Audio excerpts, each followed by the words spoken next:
Doctor Afan कैसर medical profession के एतबार से तो गैस्ट्रोलॉजिस्ट हैं, यानी कि लोगों के पेट के कीड़े मारना इनका काम है। लेकिन इनके अपने पेट में फेक न्यूज फैलाने वाला कीड़ा बहुत ज्यादा है।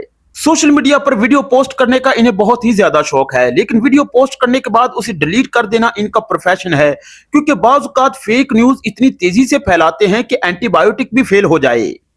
सोशल मीडिया पर इनकी अपने टॉपिक्स पर रिसर्च इतनी ज्यादा गहरी होती है कि उसके रिजल्ट्स ज्यादातर डिलीट फोल्डर में ही मिलते हैं, क्योंकि अपने सोशल मीडिया पर लोगों के पेट के इलाज कम ही करते हैं, दूसरों पर इल्जामात लगाते हुए ज्यादा दिखाई देते हैं।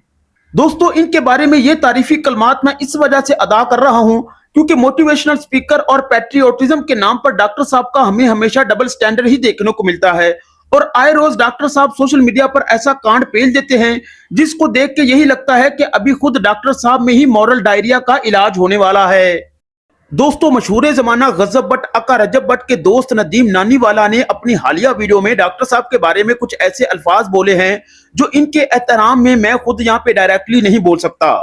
डॉक्टर अफान कैसर एक ऐसा नौसरबाज आदमी है जो डॉक्टर अफान कैसर जो इन्फ्लुएंसर है। अगर पाकिस्तान में जो सबसे ज्यादा जो लानते हैं ना, वो एक इसके ऊपर और एक दूसरा बंदा है जिसका इन शॉर्ट नदीम भोसड़ी वाला, माफ करना कहीं आगे पीछे निकल जाता हूं। नदीम नानीवाला ने बड़े गुस्से और गजबनाक तरीके से ना सिर्फ डॉक्टर अफान के बारे में गैर मुहज़्ज़ब अल्फाज बोले हैं, यहां तक कह दिया कि अगर डॉक्टर अफान उसे कहीं पे भी मिल जाते हैं तो वो वहीं पे ही उनके साथ अपना गैंग जो वासीपुर शुरू कर लेगा और अपना आपा खो बैठेगा। डॉक्टर अफान कैसर खुदा ना करे किसी दिन इसका मेरा आमना सामना हो जाए, शायद उस दिन मैं से नहीं छोड़ूंगा।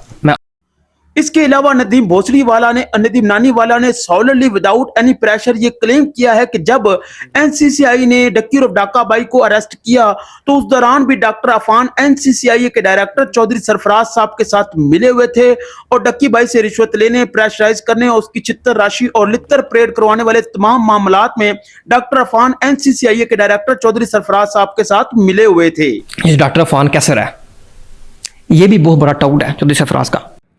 इस पूरे क्योस के दौरान डॉक्टर अफान कौमी जज्बे और नेशनल रिस्पॉन्सिबिलिटी के तहत अपनी मदद आपके तहत खुद ही बाकी इन्फ्लुएंसर तक भी राब्ते करते रहे और उनको प्रेशराइज करते रहे कि वो भी डक्की और डाका भाई की तरह एनसीसीआई के डायरेक्टर चौधरी सरफराज साहब को डॉक्टर अफान के थ्रू ही रिश्वत दे दें। ये ना हो कि कहीं डक्की भाई की तरह बाकी सोशल मीडिया इन्फ्लुएंसर की भी चित्तर राशि और लित्तर परेड हो जाए। फिर ये मिलता है इकरा कंवल के हस्बैंड अरी परवेज से कि नानी वाले की doctor Afan Qaiser was asking for money कि मैं डील करवाता हूं। Are you sure about it? Allah की कसम। याद रहे कि एनसीसीआई के डायरेक्टर डक्की भाई से रिश्वत लेने और बाकी सोशल मीडिया इन्फ्लुएंसर्स को ब्लैकमेल करने वाले इल्जामात के तहत गिरफ्तार हो चुके हैं। डॉक्टर अफान जो ये क्लेम करते हैं कि पूरी कौम के नौजवानों को समझाने और राय रास्त पर लाने की जिम्मेदारी उन्हीं के कंधों पर है और मिलियंस में उनके फॉलोअर्स हैं, उनकी जिम्मेदारी बनती थी कि वो इस भोसड़ी वाले नानी वाले के इल्जामात का भरपूर तरीके से जवाब देते। लेकिन अब डॉक्टर साहब इस सारे मामलात से पीछा छुड़ाते हुए, जान छुड़ाते हुए नजर आते हैं। तो हम डॉक्टर साहब के मामलात का मुख्तसर सा जायजा लेते हुए ये फाइंड आउट करने की कोशिश करते हैं कि ये नानी वाला ससुर का नाती सही बता रहा है या अपनी तरफ से पेली जा रहा है। पहली बात कि जिस अंदाज से ससुर के नाती नानी वाले ने डॉक्टर साहब के बारे में जो अल्फाज बोले हैं, अगर मैं यहाँ पे डॉक्टर साहब की जगह पे होता तो ससुर के नाती को कहता, भोसड़ी वाले तेरी जात का बैदा मरू होता कौन है तू, मुझ जैसे ईमानदार, जानदार और देशभक्त शख्स पर इस तरह के इल्जामात लगाने वाला। मैं तो नाना पाटीगर से भी ज्यादा ईमानदार और जानदार शख्स हूँ। उसको ऐसी ऐसी गालियां निकालता, उस पर ऐसा डिफेमेशन का केस ठोकता कि ससुर की नाती की कुपड़ियां घूम जाती। लेकिन डॉक्टर साहब यहाँ पे इस ससुर के नाती की बातों का जवाब देने के बजाय दूर दराज इलाकों में जाके दूर दराज मौजूदात पर देशभक्ति और नेशनल पैट्रियोटिज्म के लेक्चर झाड़ी जा रहे हैं। जबकि इस ससुर के नाती नानी वाले का ये इंटरव्यू ट्रेंडिंग में जा रहा था, वायरल हुआ पड़ा था और अभी भी वायरल हुआ पड़ा है। लोग डॉक्टर साहब से इन बातों का जवाब मांग रहे हैं, जबकि डॉक्टर साहब रंचोड़दार साइलेंसर बनकर दूसरे मौजूदात पर ही बातें किए जा रहे हैं, जबकि इस बातों का जवाब ही नहीं दे रहे। यहीं से डॉक्टर साहब का करैक्टर थोड़ा सा मशकूक हो जाता है कि जरूर डॉक्टर साहब ने इन लोगों के साथ ससुर का नाती कोई ना कोई कांडा कांडी लाजमी की होगी। दूसरा, जब डक्की भाई की गिरफ्तारी के फौरन बाद ही एनसीसीआई के डिप्टी डायरेक्टर सरफराज चौधरी साहब हर जगह सिंघम बनकर इंटरव्यूज देना शुरू हो गए और वायरल हो गए। इसी दौरान डॉक्टर अफान ने भी सरफराज चौधरी साहब का एक इंटरव्यू लिया जिसमें सरफराज चौधरी साहब के ना चाहते हुए भी डॉक्टर अफान उनकी ईमानदारी की खामखा तारीफें ही किए गए और उनकी ईमानदारी के बार बार हलफ उठाते रहे। अब डॉक्टर साहब को क्या मालूम था कि ससुरा कर्मा कुछ ऐसा ट्विस्ट ले लेगा कि डक्की भाई ने अपनी रिहाई के बाद एक व्लॉग बनाया जिसमें डक्की भाई ने एनसीसीआई और सरफराज चौधरी साहब की उसके साथ ज्यादतियां, करप्शन, छितर राशि और उस लित्र परेड का भी जिक्र किया जो सरफराज चौधरी साहब ने उस पर की। इसके बाद सरफराज चौधरी साहब करप्शन और इन तमाम मामलात के पेश नजर सस्पेंड हो जाते हैं, गिरफ्तार हो जाते हैं, मामला हाईलाइट हो जाता है। जिसके बाद डॉक्टर अफान ने सरफराज चौधरी साहब के साथ किया जाने वाला वो इंटरव्यू जिसमें इन्होंने इनकी ईमानदारी के हल्फ उठाए, उनकी तारीफी की, अपने तमाम सोशल मीडिया प्लेटफॉर्म से उसी वक्त डिलीट कर देते हैं।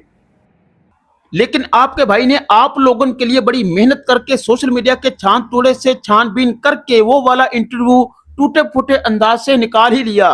बिल्कुल किसी ने पर नहीं लगाया, कहीं पर किसी किस्म का कोई तशद्दुद नहीं किया गया। सरफराज साहब की तो बात की हल्फन तस्दीक करता हूं कि वो परेशान है कि उसकी ये तो हल्फ उसके घर पर फान के उसके लिए हल्फ उठा रहे हैं। मैं ये बात हल्फन कहता हूं। ये देखें दूसरी दफा कंफर्टेबल, और अगर मैं ये बात शायद मैं अरे डॉक्टर साहब, आप तो उनका इंटरव्यू करने आए थे, तो ऐसी क्या जरूरत आन पड़ी कि आप उनकी ईमानदारी के इस तरह हल्फ उठाते रहे और बार बार उठाते रहे। अपने fake character, double standard journalism, selfishness और मादियत परस्ती को हर बार फेथ और पैट्रियोटिज्म के कवर में ही ढांपने की कोशिश करते हैं, लेकिन नाकाम रहे। इस बार भी कस्में, हल्फे और इस तरह की तमाम चीजों को वीडियो के साथ डिलीट करने की कोशिश की, लेकिन नाकाम रहे। बहुत अच्छा काम है, लेकिन कि जो पर्सनालिटी और पर्सोना है उसमें जो फुलवतनी मैंने देखी है, काश आवे that man is working is amazing, this guy very brilliant man doing great work. और खैदा नमाज पढ़ रहे हैं, मैं बिल्कुल रिप्रेजेंटेटिव हूं नेशनल साइबर क्राइम, और ये देखिए खुद कह रहे हैं कि रिप्रेजेंटेटिव क्लियर है कि किसी अब इस ड्रामेबाज और फेंकू डॉक्टर से कोई ये पूछे कि एनसीसीआई जैसे सेंसिटिव बड़े और फेडरल इदारे को आखिर क्या जरूरत पड़ी कि वो एक गैस्ट्रोलॉजिस्ट, पेट के कीड़े मारने वाले फेंकू डॉक्टर को ही, जो आए रोज सोशल मीडिया पर कंट्रोवर्सीज में घिरा रहता है, अपने फेक और डबल स्टैंडर्ड जर्नलिज्म की वजह से आए रोज फेक न्यूज फैलाता रहता है, क्या उसी को ही एनसीसीआई अपना रिप्रेजेंटेटिव मुकर्रर करेगी क्या? और यहाँ पे तो इन्होंने अपने आप को खुद ही जबरदस्ती एनसीसीआई का रिप्रेजेंटेटिव बता भी दिया, डिक्लेयर भी कर दिया। किस कानून और किस अथॉरिटी के तहत एनसीसीआई जैसे बड़े और सेंसिटिव इदारे का इन्होंने अपने आप को रिप्रेजेंटेटिव बताया, डिक्लेयर किया? इनकी बॉडी लैंग्वेज, स्क्रिप्ट और इनके तमाम मामला से साफ नजर आ रहा था कि इन्होंने इस पूरे केओस को अपने जाती मकासद और व्यूशिप के लिए अच्छे खासे तरीके से इस्तेमाल करने की कोशिश की। अपने घर में ही बैठकर वीडियो बनाकर बार बार जबरदस्ती लोगों को यह बताने का कष्ट करते रहे कि एनसीसीआई ने तो डक्की भाई को टिश्यू पेपर तक नहीं मारा। नमाज पढ़ रहा है, 5 वक्त की नमाज पढ़ता है, और किसी किस्म का कोई तशद्दुद किया, किसी ने उसको कागज भी नहीं मारा। अरे भाई, आपसे कौन जानना चाहता है आपका इस मामले से क्या कंसर्न है, और एनसीसीआई आपके साथ डक्की भाई के मामलात और रूटीन क्यों शेयर करेगी? आपने तो यहाँ पे एनसीसीआई की भी बदनामी करवाने की कोशिश की। आप वहां पे अपना क्लिनिक देखिए, गरीबों का इलाज फ्री करके दिखाइए, और सेहत के मसाइल पर बात करने के बजाय अपनी फील्ड छोड़ छाड़ कर यहाँ पे एनसीसीआई और डक्की के मामलात पे अपना सिर फंसाते रहे हैं। हमने तो कुपड़िया घूम गई है सारा देख के। स्क्रिप्ट वाला टीका डॉक्टर साहब ने हमेशा भर के ही रखा होता है, और ये टीका सोशल मीडिया पर किसी वक्त किसी को भी ठोक सकते हैं। इस दफा इन्होंने ये टीका एनसीसीआई को भी ठोकने की कोशिश की। सारा दिन सोशल मीडिया पर कौम की बात किए जा रहे होते हैं, और इस दफा इनकी नीयत जरा ज्यादा पर्सनल होगी। डॉक्टर साहब रॉन्ग नंबर नहीं है, इनके पूरे सिस्टम में ही एरर आया हुआ है। और ऐसा पहली दफा नहीं हो रहा कि डॉक्टर साहब अपना मोटिवेशनल कंटेंट और कौम को समझाने वाला मटेरियल अपने सोशल मीडिया पेजेस से बाद में खुद ही डिलीट कर रहे हों। इससे पहले भी इन्होंने पंजाबी की मशहूर गुलकारा नसीबो लाल की मंजी के नीचे डांग फेरते हुए उनके बारे में एक झूठी खबर ये फैला दी कि वो तो ससुरा 56 साल की उम्र में दोबारा प्रेग्नेंट हो चुकी हैं। बाद में पता चला ये तो खबर झूठी है। हर तरफ आकार मच गई। नसीबो लाल ने भी कहा कि ससुर का नाती मेरी मंजी के नीचे काहे डांग फेरी जा रहे हो। डॉक्टर साहब को पता चला खबर झूठी है, तो उन्होंने अपना ये वाला मोटिवेशनल कंटेंट खुद ही बाद में अपने मीडिया पेज से डिलीट कर दिया। हमारे मुल्क की एक मशहूर मारूफ ठुमका कौन सलीना जेटली अलीना अमर के बारे में भी डॉक्टर साहब ने यह खबर फैला दी कि यह ससुर की नाती 24 घंटे टिकटॉक पर ठुमके ही लगाती रहती है, पढ़ती पुढ़ती कोई नहीं है, कोई स्टडी नहीं करती।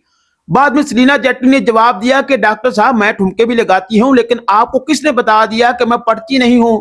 मैं यूनिवर्सिटी में पढ़ती भी हूं, वहां पे ठुमके भी लगाती हूं, लेकिन ठीक ठाक साथ पढ़ाई भी कर रही हूं। अच्छा खासा राड़ा खड़ा हो गया और डॉक्टर साहब परेशान हो गए कि ससुर का नाती यहाँ पे भी ब्लंडर हो गया। a video of so-called Dr. Afan Kaisar, जिस वीडियो में उन्होंने मेरे बारे में बोला हुआ था कि ये लड़की है लीना आमिर, सरसराहट फरफराहट और इसने अपनी तालीम छोड़ दी है। और डॉक्टर साहब को लगता है कि कौम सिर्फ सुनती है, समझती नहीं। डॉक्टर साहब इसी तरह हर बार एक्सपोज होने के बाद फौरन ही अपना नेशनलिज्म का प्रचार शुरू कर देते हैं। फेक न्यूज, सो कॉल मोटिवेशनल स्पीकर और पैट्रियोटिज्म के नाम का मार्केटिंग चूरन तो हर जगह ही बिक रहा है और धड़ाधड़ बिकी जा रहा है। तो डॉक्टर साहब ने भी इस मार्केट में अपनी अच्छी खासी दुकान खोल रखी है और लोगों को ठीक ठाक चूतिया बनाने की कोशिश करते हैं। इसी तरह डॉक्टर साहब ने हमारे मुल्क के एक मशहूर रैपर सिंगर तलहा अंजुम को भी अपने लपेटे में ले लिया कि ससुर के नाती ने एक तरह से दो कौमी नजरिए की तौहीन की है, लिहाजा ये तो एक तरह से देशद्रोही हो गया। कौन तलहा? लेकिन अगर आप दर्श दें कि उनके साथ हमारी बड़ी कौमी यकजहती चल सकती है, तो दो कौमी नजरिया क्या था? असल में अपने एक लाइव कॉन्सर्ट के दौरान तलहा अंजुम ने अपने एक भारतीय फैन के कहने पर भारत का झंडा अपने हाथ में थोड़ी देर के लिए पकड़ा ही था कि कुछ पिक्चर्स वायरल हो गई। और कौन सा तलहा अंजुम भारत का झंडा अपने साथ लेकर गए थे कि डॉक्टर साहब जैसे हमारे मोटिवेशनल और पैट्रियोटिज्म ज्ञानियों ने उसी वक्त तलहा अंजुम को अपने लपेटे में ऐसा लिया कि बाकायदा तलहा अंजुम को वजाहत पेश करनी पड़ी और माजरत मांगनी पड़ी। जबकि मेरे नजदीक ये कोई ऐसी गलत बात नहीं थी कि एक तो लाइव कंसर्ट के दौरान माहौल ऐसा बना होता है और हमारे भी स्टार्स के फैंस होते हैं हर जगह, और इंडियन फैन के साथ हमारे क्रिकेटर्स की भी पिक्चर्स भारत के झंडे के साथ बहुत ज्यादा दफा आई हैं। तो क्या अब हम उन सब पर दो कौमी नजरिए की तौहीन का इल्जाम लगा दें? क्योंकि नसीबुल्लाह की तरह तलहा अंजुम भी हमारे मुल्क के एक मशहूर व्यक्ति हैं और डॉक्टर साहब को व्यूशिप लेने के लिए, मोटिवेशन का चूरन बेचने के लिए एक मशहूर बंदे की ही जरूरत होती है। तो तलहा अंजुम से बढ़िया केस तो इनको मिल ही नहीं सकता था। तलहा अंजुम की कंट्रोवर्सी के बहाने डॉक्टर साहब ने लोगों को यह भी बताने की कोशिश की कि जब भारत के साथ हमारा फड्डा चल रहा था तो उस दौरान सिर्फ अकेले डॉक्टर साहब ही ऐसे व्यक्ति थे जो अपने स्पीकर पर बैठकर लोगों में मोटिवेशन बांट रहे थे। बाकी सारे यूट्यूबर और कंटेंट क्रिएटर तो ससुर के नाते मुल्क छोड़कर जैसे भाग चुके थे। लेकिन जब पाकिस्तान और इंडिया की जंग हो रही थी तब आप कहां थे? मैं इंडिया पाकिस्तान की जंग में एक्टिव था, मैं बोला, मैं खड़ा रहा, आप कहां थे? अब इस फेंकू डॉक्टर से कोई ये पूछे कि जो यूट्यूब हमारे सिंगर्स के कौमी नगमों और गीतों से भरा पड़ा है उसका क्या है, और पूरी कंटेंट बरादरी ने जो भारत के साथ फड्डे के दौरान वार पे इतनी ज्यादा मीम बनाई कि भारत तो क्या पूरी दुनिया की खोपड़ियां घूम गई कि इन ससुर के नातियों ने तो जंग को ही मीम बना के रख दिया है, जंग को ही सीरियस नहीं ले रहे। असल में डॉक्टर साहब अकेले ही खुद को पूरी कौम का स्पोक्स पर्सन समझते हैं। इनको लगता है कि शायद ISPR भी इनसे इंस्पायर्ड है। डॉक्टर साहब ने खुद ही इस अंदाज से अकेले क्रेडिट लेने की कोशिश की है जैसे ये भारत के साथ फड्डे के दौरान टैंकों के सामने बैठकर स्पीकर पर अपना लेक्चर झाड़ रहे थे। चंद मिनट की वीडियो होती है और उनको ये अपनी वार डॉक्यूमेंट्री ही डिक्लेयर किए जा रहे हैं। मैं बोला, मैं खड़ा रहा, आप कहां थे? अरे डॉक्टर साहब हम भी इधर ही थे, कौन सा हम अफ्रीका या हॉलीवुड भाग गए थे। और मैंने तो ससुर के नाती ड्रोन्स का इतना ज्यादा कबाड़िया बेचा कबाड़ वाले को अभी तक उसकी तरफ मेरा उधारी रहता है। मैंने इतनी ज्यादा जलेबी और शकरकंदी भी खाई लेकिन अभी तक मेरे उसके पास पैसे बाकी हैं और आप कह रहे हैं कि हम सारे ही यहाँ से भाग चुके थे। डॉक्टर साहब का सेल्फ प्रेज मूड तो कभी इनएक्टिव होता ही नहीं, हमेशा ही एक्टिव रहता है और बातें इस अंदाज से की हैं जैसे हमारे पूरे मुल्क की काबीना, ISPR और तमाम इदारे इनके यूट्यूब चैनल से ही इंस्पायर्ड हैं। इससे कबल भी इन्होंने एक दफा मतीरे वाले मजदूर भाइयों के बारे में ये अफवाह फैला दी थी कि ये सारे ससुर के नाती तो मतीरों के अंदर टीके ठोक देते हैं। उसके बाद मतीरे वाले मजदूर भाइयों ने इनके खिलाफ अच्छा खासा आंदोलन शुरू कर दिया। ये इनका मामला काफी हाईलाइट रहा है और डॉक्टर साहब को उल्टा लेने के देने ही पड़ गए क्योंकि उन्होंने उल्टा डॉक्टर साहब पे हटाने का केस कर दिया था। तो हम डॉक्टर साहब से ये कहते हैं कि आप हमारे लिए रिस्पेक्टेबल हैं, एक रिस्पेक्टेबल प्रोफेशन से हैं, हम भी आपके बहुत बड़े फैन हैं, आपके फॉलोअर हैं, आपसे मोटिवेशन लेते रहते हैं। तो आप इस तरह की गलत मोटिवेशन मत दिया करिए लोगों को और दूर दराज इलाके में जाके हर मामले में अपनी टांग मत फंसाया करें। आप विवादों में रहते हैं तो हमें भी अच्छा नहीं लगता। आप अच्छा किस्म का, बढ़िया किस्म का काम कीजिए लेकिन दूर दराज इलाकों में जाके अपनी टांग मत फंसाइए।